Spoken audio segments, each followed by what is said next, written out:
अरे म्हणजे घर आहे, पण कुटुंबातील इतर सदस्य व्यस्त आहेत, ते नाही लक्ष देऊ शकत. केअरटेकर ठेवला असेल हो त्याने. अरे पण आजूबाजूला अशी काही माणसं आहेत ज्यांना वाटतं की आपण घरात कुणालाही नकोसे आहोत. या लोकांच्या जीवावर जगणारी आपण बाणगुळं आहोत. काय सांगताय? अरे खरंच,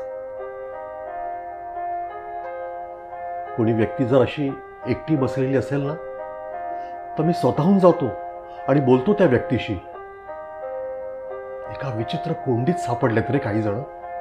विचित्र कोंडी म्हणजे? कुणी आपुलकी न बोलणारं, मायेने स्पर्श करणारं नाही. कुणाला वेळेवर अन्न मिळत नाही, तर कुणाला औषध पाणी. किती दुर्दैवी आहेत रे ती लोक.